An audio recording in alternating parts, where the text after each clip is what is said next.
명절이니까 그래도 다시 한번 인사 나눠보겠습니다. 오복을 누리며 팔복을 삽시다. 네, 오복을 누리며 팔복을 삽시다. 시작. 네, 오복도 중요한데요. 네, 팔복을 사는 게 더 중요할 것 같아요. 새해 설날인데 제가 일부 때는 추석 명절이라고 했다는 거예요. 기억이 없어요. 어쨌든 새해 설날인데 고향을 찾는 모든 발걸음들, 또 설 연휴가 여러분들 평안할 수 있기를 간절히 바랍니다. 양력 새해가 이제 지나서 음력 새해가 되었습니다. 여쭤볼게요. 새해를 시작하니까 어떻든가요? 좋아요? 좋아요? 살림 좀 나아지셨어요? 살기가 괜찮아졌어요? 그래요. 이게 참 그래요. 지난 해와 좀 다르게 올해는 좀 더 소망 가운데 좀 시작해 봐야지, 이런 기대를 가지고 시작해서 이제 한 달이 지나고 두 달이 넘어가려고 하잖아요. 근데 정말 다를까 생각해 보면 그렇지 않아요. 저희 성도님들도 그렇고 또 양평 지역의 여러 이야기를 들어보면 아이고 말도 마세요. 지난해보다 더 어려운 것 같아요. 이런 얘기 많이 들어요. 왜 그럴까? 희망을 안고 시작한 새해인데 왜 이럴까? 그렇잖아요. 새로운 날들이 다가오고 이제 내가 새로운 마음을 가지고 뭔가 시작해 보려고 하는데 도대체 왜 이럴까? 열심히 산다고 살아요. 그렇잖아요. 여러분들 삶 속에 다 최선을 다해서 열심히 다해서 산다고 사는데, 근데 남들은 그래도 다 잘 사는 것 같은데 왜 난 이럴까? 이런 질문들이 우리 안에서 시작될 수밖에 없는 현실들을 우린 살아가니까.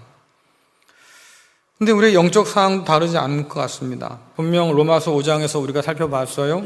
죄와 사망에서 하나님께서 우리를 건져 주셨다. 우리를 의롭게 하시고 하나님과 화평을 누리게 하시고 또 장차 다가올 그 나라를 소망하면서 오늘을 살도록 인도해 주셨다. 근데 그런 상황들을 우리가 바라보면서도 안에 듣는 질문이 이거지 않습니까? 근데 왜 우리는 여전히 죄와 사망의 지배에서 벗어났다고 분명히 성경은 말하는데 도대체 나는 왜 그럴까요? 난 여전히 죄와 씨름하고 살고 유혹 가운데서 몸부림치며 살고 믿음을 지켜내기 위해서 살아갈 수밖에 없는 그런 환경을 맞이하고, 정말로 죄와 사망이 패배했다고 하면, 그래서 우리에 대한 그 어떤 지배권도 행사하지 못한다고 하면 왜 내가 여전히 이 죄와 씨름하며 살고 있습니까? 하나님의 자녀가 되었다고 하는데, 그래서 죄에서 끊어졌다고 말하는데 왜 나는 이 모양일까요? 저는 저한테 이 질문을 던져볼 테니까 여러분한테 한번 던져보세요. 여러분들은 왜 그 모양입니까? 똑같겠지요. 제가 이 모양인 것처럼 여러분도 그 모양일 텐데. 그러니까 진실 공방이 시작되는 거예요. 죄와 사망의 지배에서 벗어났다는 성경의 주장을 믿어야 됩니까? 아니면 의심해야 됩니까? 실상 우리의 마음은 의심하는 쪽으로 점점 더 기울어 가요. 왜냐하니까 나를 봐도 그렇고요, 세상을 봐도 그렇고요, 여전히 우리는 확신하지 못하는 상황을 맞이한다. 이런 현실을 이해하기 위해서 먼저 기억할 것이 있는데 출애굽 사건이에요. 출애굽 사건은 성경이 전하는 구원의 원형 같은 사건이지요. 애굽에서 종살이하던 하나님의 백성이 애굽을 벗어나서 홍해를 건너서 광야로 들어갑니다. 근데 이 광야라는 곳이 두 길이 충돌하는 곳이거든요. 한쪽은 애굽으로 다시 돌아가자 하는 퇴행의 길이 남아있고, 또 하나는 하나님께서 약속하신 가나안 땅으로 들어가자, 그래서 앞으로 전진하는 길이 공존하는 곳 광야입니다. 약속의 땅을 향해서 출발은 했지만 그러나 아직 도착하지 않은 길이 바로 광야길이고요. 소망을 품고 시작한 그런 길이지만 그러나 불안 때문에 주저앉게 되는 길이기도 하지요. 애굽에서 해방되어서 이제는 우리가 자유를 얻었어 라고 하지만 여전히 하나님을 시험하고 불신하고 다시 애굽으로 혹은 우상 앞으로 기웃거리게 되는 곳이 바로 광야예요. 그러니 광야는 두 상황이 공존합니다. 하나는 우리를 시험하고 우리를 괴롭게 하는 그런 곳이 광야이기도 하고, 한편으로는 그런 우리를 붙들고 씨름하시면서 앞으로 전진하고 계시는 하나님의 은혜가 있는 곳이 광야이기도 하고, 결국 우리는 그런 곳에서 믿음을 따라서 인내하면서 씨름하며 걸어가는 그런 광야를 맞이하는 것이요, 이스라엘 백성이 그랬던 것처럼 오늘 우리도 그렇겠다. 신약 성경은 예수 그리스도의 십자가가 새로운 출애굽 사건을 가져왔다고 이야기해요. 예수님은 새 출애굽의 유월절 어린 양이지요. 출애굽 그날 밤에 하나님께서 유월절 어린 양을 잡고 그를 통해서 말입니다, 그 백성을 건져내셨던 것처럼 이제는 죄와 사망의 지배 아래서 종살이하던 우리를 예수 그리스도의 피로 해방하셔서 이제는 하나님의 가족이 되게 하셨고 하나님 나라의 상속자가 되게 해주셨다. 그래서 이 세상은 주님께서 가지고 들어오신 그 하나님 나라가 임하여서 지금 자라고 있는 중이지만, 한편으로 그 하나님 나라에 대해서 여전히 저항하기도 한다.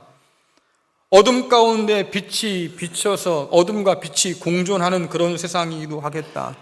그러니 이스라엘 백성들이 걸었던 그 광야처럼 오늘 우리도 유혹과 시험이 난무하는 곳, 또 한편으로 보면 여전히 우리를 인도하시고 우리에게 은혜를 베푸시는 하나님께서 계신 곳, 그러니 여러분들 둘 중 우리가 무엇을 바라보며 살지를 결정할 필요가 있겠다. 왜? 내가 무엇을 더 먼저 보느냐에 따라서 세상은 전혀 다르게 보일 수도 있을 테니까 말입니다. 바울은 죄와 사망의 지배 아래 있던 우리가 이제는 은혜의 지배 아래 살게 되었다고 말하지요. 그리고 이 놀라운 사실을 그리스도 예수와 함께 죽고 다시 사는 세례의 관점을 가지고 이야기해요. 자, 로마서 6장 3절에서 5절 말씀 같이 읽겠습니다. 시작. 무릇 그리스도 예수와 합하여 세례를 받은 우리는 그의 죽으심과 합하여 세례를 받은 줄을 알지 못하느냐? 그러므로 우리가 그의 죽으심과 합하여 세례를 받음으로 그와 함께 장사되었나니 이는 아버지의 영광으로 말미암아 그리스도를 죽은 자 가운데서 살리심과 같이 우리로 또한 새 생명 가운데서 행하게 하려 함이라. 만일 우리가 그의 죽으심과 같은 모양으로 연합한 자가 되었으면 또한 그의 부활과 같은 모양으로 연합한 자도 되리라. 아멘. 바울은 세례를 주님과 연합한 것으로 설명해요. 그렇죠? 그리스도 예수와 함께 합했다. 그래서 이 세례받았다고 하는 것은 성도가 그리스도 예수의 죽음과 부활이라고 하는 이 흔들 수 없는 영원한 전무후무한 역사적 사실과 깊이 연결되어 있다는 것을 우리에게 보여줍니다. 연합이라고 하는 것은 우리가 누구에게 속했냐를 보여주는 증거예요. 예를 들면 바울은 그리스도 예수와 함께 우리가 연합했다. 그래서 우리가 그리스도 안에 있다고 이야기하죠. 이전에는 그리스도 밖에 있었어요. 언약 밖에 있었어요. 어둠 가운데 살았어요. 근데 이제는요, 상황이 달라졌다. 믿음으로 의롭게 된 모든 사람은 결국 하나님의 가족으로 부름받았고 입양이 되어서 상속자가 되었다고 성경은 말하니까 성도는 그 세례를 통해서 죄에서 옮겨서 이제는 그리스도 예수에게로 속한 사람이 되었다, 이렇게 말하지요. 바울은 이런 것을 전에는, 그러나 이제는 이 표현을 가지고 성경에서 계속해서 표현해주고 있는데, 말씀드린 것처럼 전에는 언약 밖의 사람이었지만 그러나 이제는 언약 백성이 되었다. 누구 때문에? 그리스도 예수의 십자가와 부활 사건 때문에. 전에는 내가 진노의 자녀였습니다. 그러나 이제는 그리스도 예수의 부활과 십자가와 부활 사건으로 인해서 나는 하나님의 사랑받는 자녀가 되었다고 얘기해요. 전에는 내가 죄 아래 살았고 하나님과 원수되어 살았고 말입니다. 진노의 자녀로 살았지만 그러나 이제는 하나님의 은혜 안에서 의와 생명을 누리는 그런 복된 사람이 되었다고 성경은 이야기하지요. 로마서 6장 5절에 보니까 연합한 자라고 하는 표현이 있는데 이 표현은 함께 자란다라는 뜻이기도 하겠고 여러분 잘 아는 것처럼 접붙임을 받았다라는 뜻이기도 해요. 다시 말하면 성도가 부활하신 예수 그리스도의 생명을 지금 함께 누리고 그 안에서 자라고 있다는 것을 우리에게 보여주지요. 종종 우리가 믿지 못하는 이유가 있습니다. 아니 2000년 전에 돌아가신 분이잖아요. 그분이 부활했는지 잘 모르겠고 일단 내가 알기로는 죽은 건 분명한 것 같은데 어떻게 그 십자가가 말입니다 오늘 우리의 죄를 용서할 수 있습니까? 믿지 못하는 거예요. 하지만 2000년 전에 그 유일무이한 사건을 통해서 하나님은 세상을 새롭게 빚기 시작했고 여전히 영원하신 그 십자가의 공로와 그 능력 아래서 우리는 새로운 피조물로 빚어지고 그리고 장차 우리에게 가져다 주실 그 하나님의 나라를 기대하고 소망하면서 오늘을 살게 하셨다고 성경은 말해요. 그리스도 예수의 죽음에 참여함으로 우리가 부활의 생명을 얻는다고 말합니다. 주님께서 다시 오실 그날에 그 영광의 날에 우리가 주님처럼 변화되어서 주님처럼 변화되어서 영화로운 몸이 되어서 말입니다 주와 함께 왕 노릇한다고 분명히 말하지요. 그러나 이 연합은 우리가 예수 그리스도가 된다는 의미는 아니에요. 그 주님께 우리가 연합된다고 한 얘기고 나무의 가지가 접붙임을 받는다는 얘기지 내가 그리스도가 되고 내가 예수가 된다는 말은 결코 아니라고 하는 거죠. 그래서 그것을 구분하기 위해서 바울이 뭡니까? 5절에서 모양이라는 단어를 쓰는 거예요. 그래서 만일 우리가 그의 죽으심과 같은 모양으로 연합한 자가 되었으면 또한 그의 부활과 같은 모양으로 연합한 자도 되리라. 이게 어떤 의미냐면 우리는 주님의 죽음에 참여하고 주님의 부활에 참여할 뿐이다 라고 말하는 거지요. 예를 들면 이런 분 계십니다. 내가 주님과 함께 십자가를 같이 지고 있습니다. 이게 그렇단 말 같아요. 좀 멋있어 보이기도 하고 주님의 십자가와 가를 내가 함께 지고 간다니 이 얼마나 영광스러운 일인가 우리는 그렇게 생각하지만 그러나 성경이 뭐라고 말합니까? 네 십자가는 네가 져라 그러잖아요. 내 십자가는 내가 질게. 주님이 진 십자가는 우리가 질 수 있는 십자가가 아니에요. 온 인류의 죄를 다 걸머진 십자가를 우리가 어떻게 함께 지겠습니까? 우리 죄도 거기에서 얹었는데 그러니 주님께서 하신 말씀은 내가 질 십자가는 내가 지고 간다.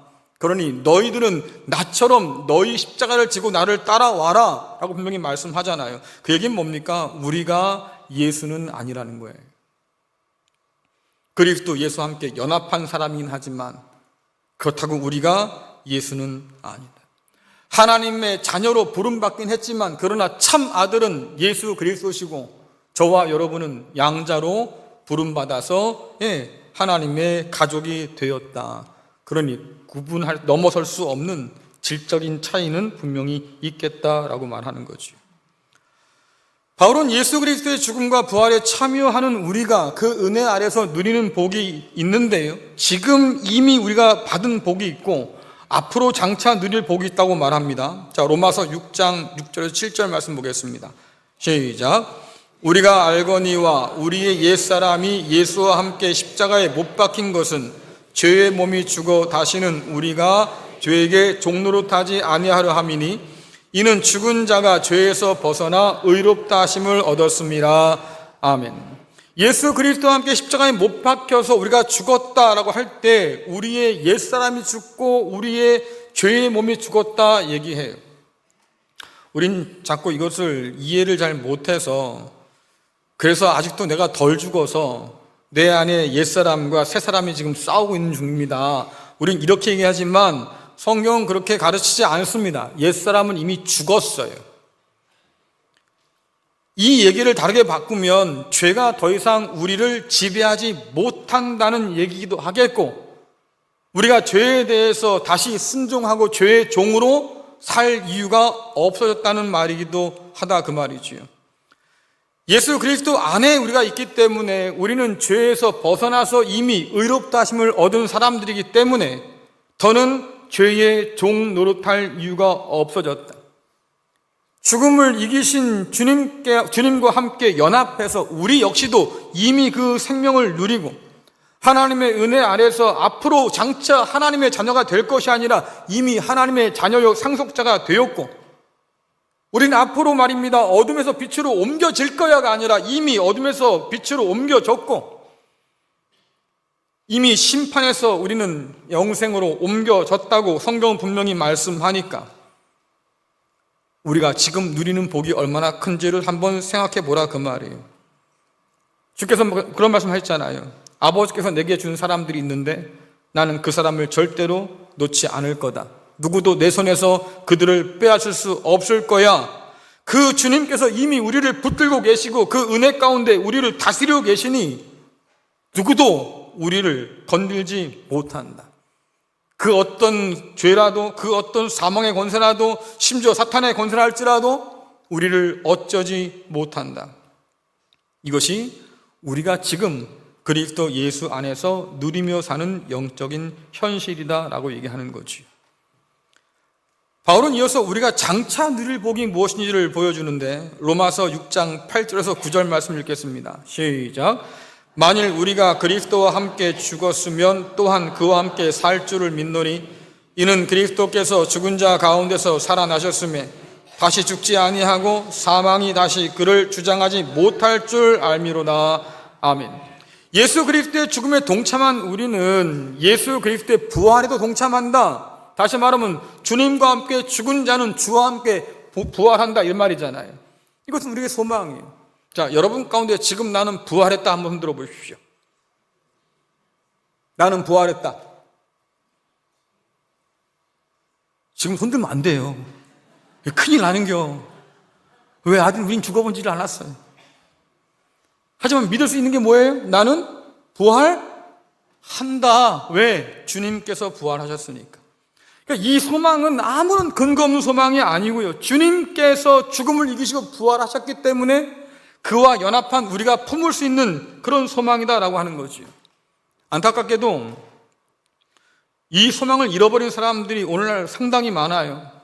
뭘 보면 알 수 있냐면 다시 오실 주님을 기다리지 않습니다.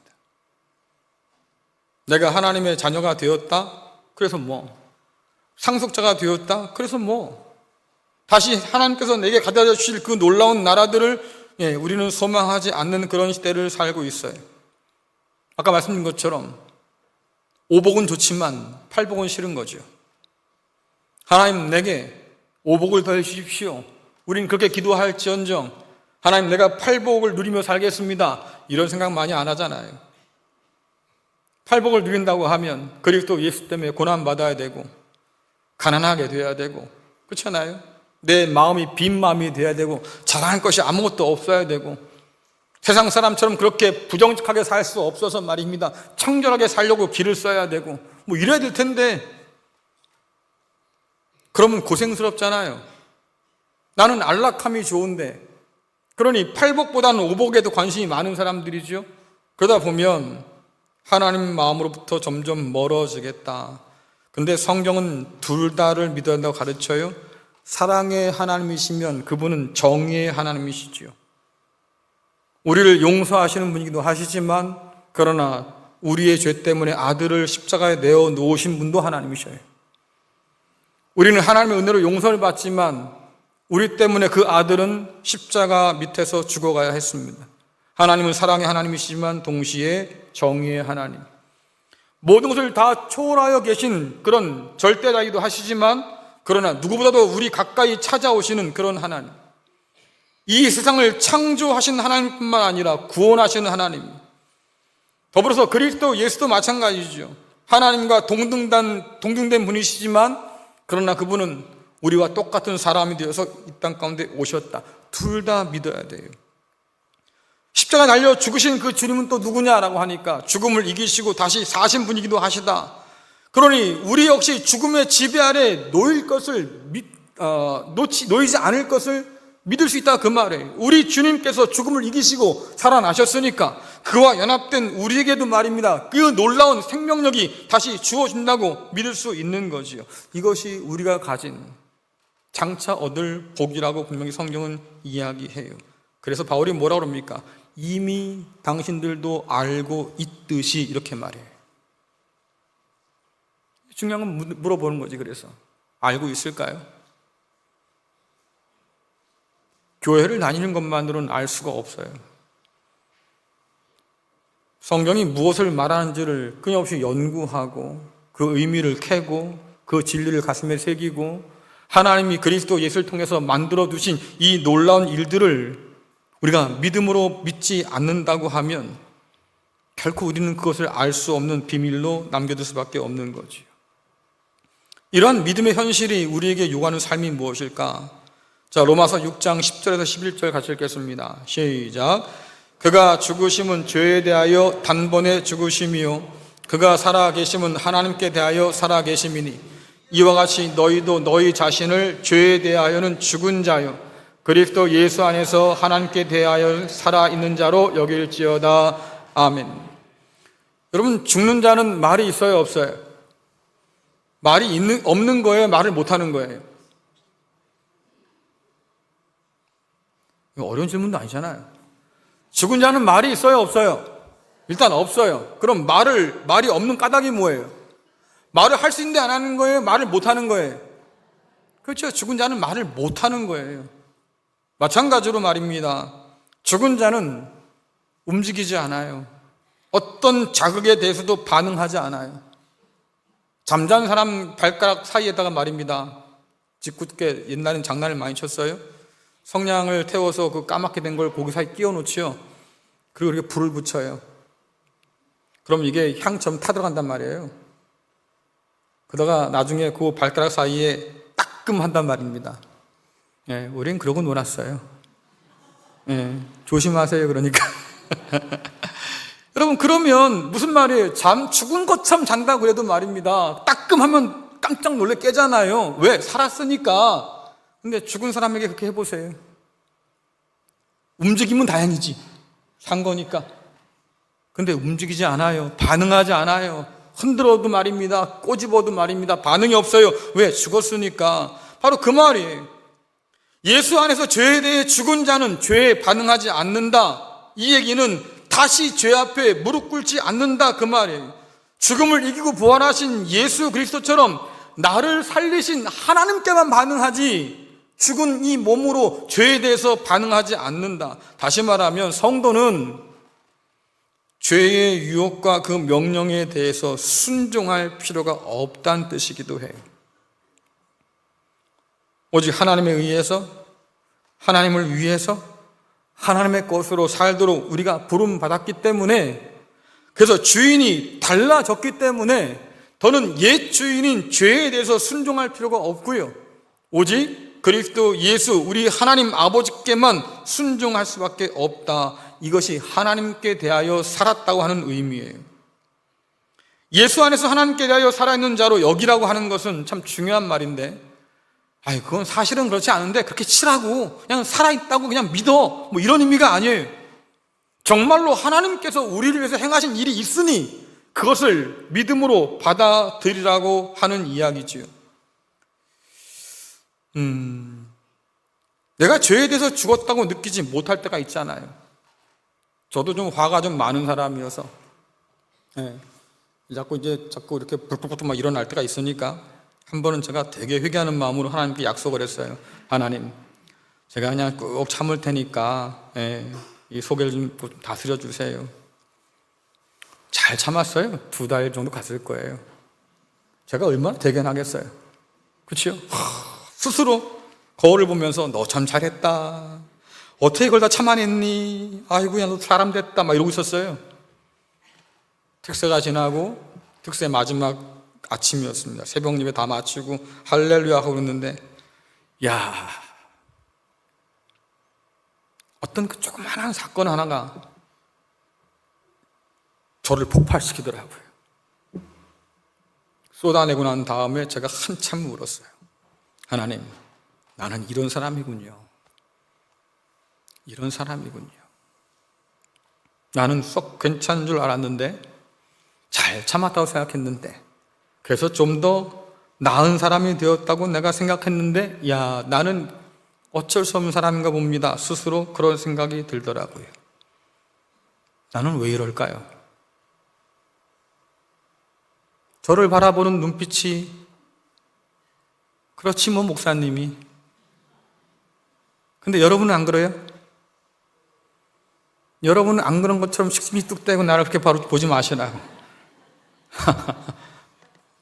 저나 여러분이나 우리는 그렇게 어쩔 수 없는 사람일 수 있겠다.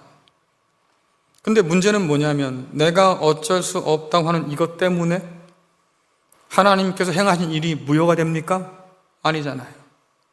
내가 어쩔 수 없는 사람이기 때문에 하나님께서 우리를 새롭게 빚었다고 하는 사실과 더는 죄 가운데 종살이 하지 말라고 하는 그 말씀이 무용지물이 됩니까? 그것도 아니라 그 말이에요. 이미 하나님께서 이루신 일들은 분명히 있고, 비록 내 자신을 바라보고 혹은 세상을 바라보고 근데 왜 이럽니까? 라고 우리가 탄식할 망정 하나님께서 행하신 일들은 변하지 않는다. 나를 보면 변할 게 없어요. 세상을 봐도 거기서 거기에요. 그럼에도 불구하고 우리가 믿음 안에서 바라보는 게 뭐겠어요? 하지만 하나님은 이런 나를, 이런 세상을 여전히 사랑하신다고 말씀하시고 그를 위해서 말입니다, 자기의 하나밖에 없는 아들을 주셨다고 말씀하시고 우리의 모든 죄를 다 짊어지고 죽으신 그 아들은 다시 하나님께서 살리셔서 우리에게 영원한 생명을 허락해 줬다고 말씀하시니까 그럼 뭘 믿겠어요? 아무리 찾아봐도 믿을 구석 하나 없는 나를 믿겠습니까? 아니면 나를 위해 모든 걸 다 하셨다고 하는 하나님 믿겠습니까? 둘 중 하나잖아요. 종종 우리 성도님들이요, 목회자들한테 식사 대접을 할 때가 많으세요. 근데 본인은 같이 이렇게 먹으면 체한다고 뭐 이렇게 어려워하시는지 체한다고 그냥 목사님들 편하게 드시라고, 자기는 빠지겠다고. 그래서 전화를 하시는 거죠. 어디에 목사님 예약해 놨으니까요, 가서 그냥 맛있게 드시면 됩니다. 그럼 우리가 어떻게 해야 돼요? 믿고 가서 먹어야 돼요? 아니면 저 양반이 또 뻥치는 거 아니에요? 괜히 그냥 믿고 갔다가 내가 돈 다 내는 거 아니에요? 뭐 그래도 되긴 되는데 한번 생각해 보자고요. 여러분들이 저를 초대하셔서 말입니다, 아유 목사님 저희가 바빠서 함께 하지 못하고요, 어디 식사 자리에 마을이 났으니까 같이 목사님 가서 드시고 오시면 됩니다. 그럼 제가 그걸 믿어야 됩니까? 말아야 됩니까? 믿어야 됩니까? 말아야 됩니까? 하물며 하나님께서 우리를 위해서 모든 걸 다 주셔서 그 아들을 통해서 우리를 용서하시고 의롭게 하시고 말입니다, 우리를 자녀 삼아 주셔서 하나님의 백성이고 천국의 상속자로 만들어 주셨다고 말씀하시는데 믿어야 되든 말아야 돼요? 이게 중요한 거지요. 나 때문에 하나님이 행하신 일이 취소되지는 않는다. 우리가 죄인이었을 때, 하나님과 원수되었을 때, 경건하지 않았을 때에, 진노 아래 놓였을 때에 하나님은 이런 우리를 사랑해서 그 아들을 내어주셨다고 분명히 말씀하시니 이 하나님께서 행한 일들을 우리가 의심할 필요가 없겠다. 오히려 나 자신을 보고 흔들리고 세상을 보며 도대체 왜 이래? 이렇게 생각이 들지라도 그러나 하나님께서 우리를 위해서 행하신 그 모든 일들은 우리가 반드시 믿고 의심할 필요가 없겠다. 죄와 사망의 지배에서 있던 우리를요, 은혜의 지배 안으로 우리를 이끌어 주셨는데 거기에 우리가 한 일은 아무것도 없다고 성경은 말하잖아요. 하나님께서 그 아들의 피로 우리를 값주고 사셨다라고 얘기하고 어둠 가운데서 빛으로 우리를 옮겨 놓으셨다 이야기하고 이제는 죄의 종로로 탈 사람이 아니라 하나님의 은혜 아래에서 의의 종이 되어 살라고 말씀하시니 결국 뭐겠어요? 우리의 모든 구원은 내가 아니라 하나님께서 하신 그 일에 기초한 거예요. 그러니 여러분 자신을 통해서 하나님 믿으려고 하지 마시고요, 하나님을 통해서 그 하신 일을 통해서 여러분께 이루어진 일들을 믿으셔야 한다 그 말이지요. 그렇게 생각하면 우리는 죄에 대해서 죽었어요. 앞으로 죽을지도 몰라요가 아니라 이미 죽었어요. 죄의 집에서 벗어나서 우리는 해방되었어요. 내가 한 일이 아니라 하나님께서 행하신 일이니까 우리가 그것을 믿어야 될 텐데 그것을 믿을 때 비로소 옛 주인인 죄의 지배에서 벗어나고 그 죄의 요구를 거부할 수 있고 진짜 주인 되신 우리 하나님의 명령에 복종할 수 있게 된다라고 하는 거예요. 여러분 로마서 6장 12절부터 14절 말씀 보겠습니다. 시작. 그러므로 너희는 죄가 너희 죽을 몸을 지배하지 못하게 하여 몸의 사욕에 순종하지 말고 또한 너희 지체를 불의의 무기로 죄에게 내주지 말고 오직 너희 자신을 죽은 자 가운데서 다시 살아난 자 같이 하나님께 드리며 너희 지체를 의의 무기로 하나님께 드리라. 죄가 너희를 주장하지 못하리니 이는 너희가 법 아래 있지 아니하고 은혜 아래 있음이라. 아멘. 동네 개가 말입니다. 자꾸 날 보고 짖는다고 생각해 보세요. 갈 때마다 왕왕거리고 떠들고 있어요. 그럼 여러분 어떻게 하시겠어요? 동네 개가 자꾸 나한테 보고 짖어. 그럼 여러분 어떻게 하시겠냐고. 둘 중 하나지. 돌멩이를 들든지. 근데 좀 지혜로운 분은요, 돌멩이 대신에 조그만한 과자나 혹은 뭐 소세지 같은 거 갖고 나와요. 그냥 하면 툭 던져주는 거죠. 그럼 얘가 몇 번 받아 먹잖아요? 무슨 일이 벌어질까요? 저 사람은 위험한 사람이 아니구나. 나한테 꼭 뭘 주는 사람이구나. 그 다음부터는 꼬리를 살랑살랑 흔들게 돼 있죠. 죄송하지만 죄가 우리에게 하는 일이 딱 그거예요. 그렇죠?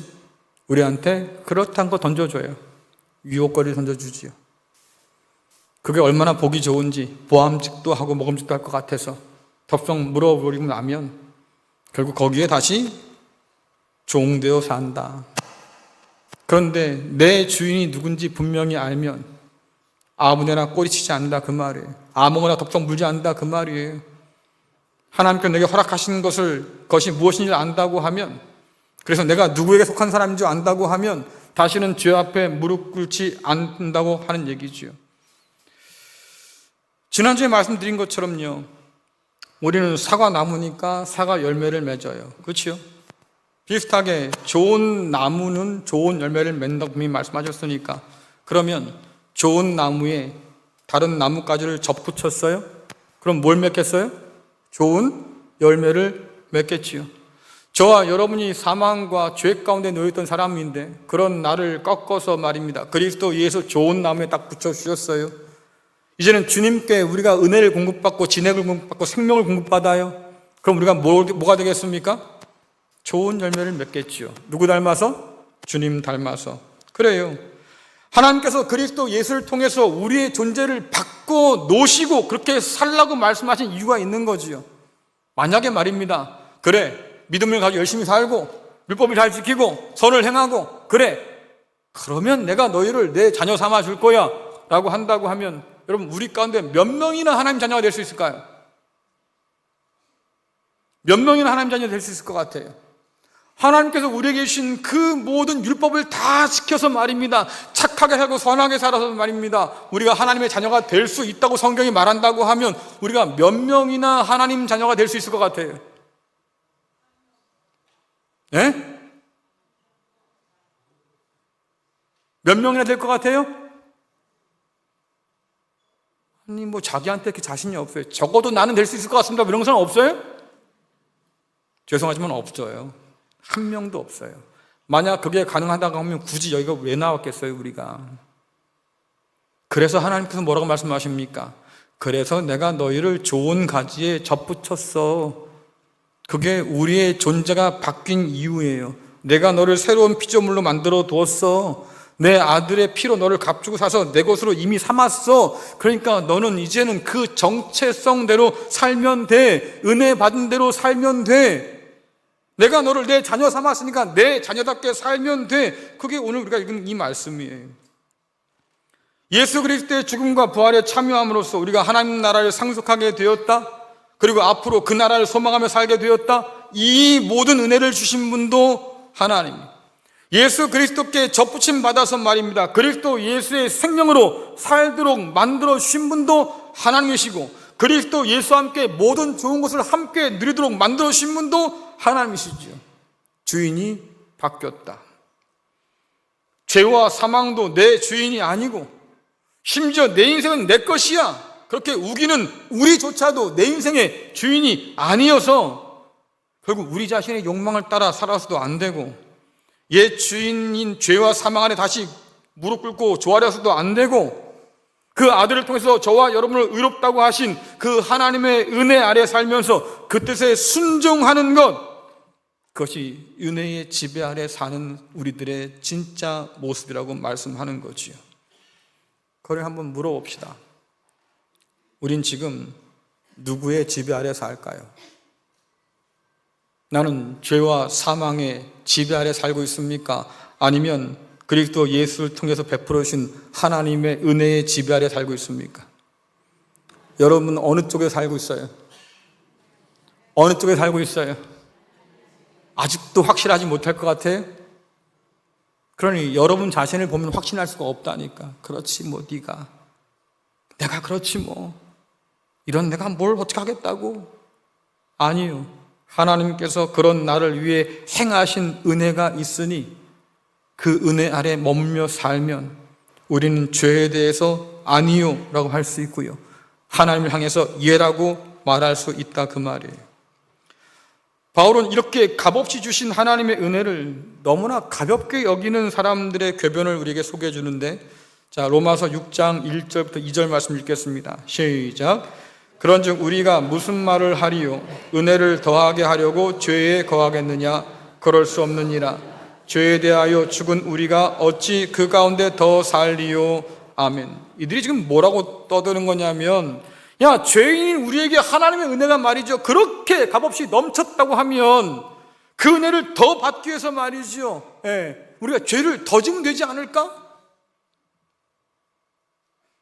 이게 궤변이에요. 왜? 우리를 죄에서 건지시기 위해서 하나님께서 우리에게 은혜를 베풀어 주셨는데 말입니다, 그 은혜를 받으려고 다시 죄를 짓는다고 하면 하나님께서 우리에게 허락하신 그 모든 은혜를 무용지물로 만드는 것이고, 우리를 향한 하나님의 그 사랑에 배반하는 것이고, 우리를 하나님의 나라로 옮겨 놓으셨는데 말입니다, 다시 어둠 가운데로, 세상 가운데로 그렇게 돌아가고 다시 떠나온 애굽으로 들어가려고 하는 그런 반역이다 그 말이에요. 그래서 바울이 뭐라 합니까? 그럴 수는 없지요. 그래서도 안 되고요. 그래서 뭐라 그럽니까? 여러분들이 은혜 안에 부름받아 있다고 하면 죄에 대해서 거부하십시오 라고 얘기하는 거예요. 더는 그 죄가 우리에게 명령한다 할지라도 복종할 이유가 없으니 그 죄의 유혹 앞에서 나는 아니라고 말하라 그 말이에요. 이미 나는 죽은 자고 그래서 너에게 반응할 필요가 없다고, 나는 하나님께 산 자기 때문에 하나님께만 반응할 거라고 그렇게 선포하고 믿음으로 살라 그 말이죠. 하나님께서 나를 위해서 만들어 놓으신 그 놀라운 은혜가 여전히 우리 가운데 남아있다고 하면, 그래서 우리가 그 은혜 가운데 살아간다고 하면 우리는 내 삶을 하나님께서 기뻐하시는 것을 위해서 드릴 수 있어요. 주께서 말씀하신 것처럼 먼저 그 나라와 그 의를 위해 살 수도 있고요, 죄악을 위한 것이 아니라 하나님의 의를 위해서 내 모든 삶을 드릴 수도 있겠지요. 그것이 부름받은 목적에 따라 사는 것이고 하나님의 영광을 드러내는 길이기도 하다고 성경은 우리에게 말해줍니다. 그러니 이미 죄에 대하여 죽은 존재인 것을 받아들이세요. 하나님께 대하여 살아난 존재인 것을 여러분 믿으세요. 그리고 여러분에게 다가오는 세상의 유혹 앞에서 아니라고 단호하게 말씀하시고 오직 하나님 한 분만을 향해서는 예라고 순종하는 은혜가 있기를 간절히 바랍니다. 우리를 부르신 그 목적과 사명에 헌신할 때 비로소 우리는 뒤로 물러서는 사람이 아니고 앞으로 전진하는 사람이 될 거예요. 그리고 하나님 나라의 그 영광을 맛보는 사람이 되겠지요. 더는 죄에 끌려다니는 옛사람이 아니라 변치 않는 하나님의 은혜 아래 그리스도 예수와 연합하여서 그 생명을 누리는 새 사람으로 살아가는 저와 여러분 될 수 있기를 간절히 축원합니다. 이제 설 명절이고 가족들이 함께 모이겠지요. 내가 하나님께 속한 사람이고 은혜 아래 사는 사람인 것을 보여주기에 딱 좋은 때잖아요. 그렇지요? 괜히 모인 가족들과 고스톱치다가 싸우지 말고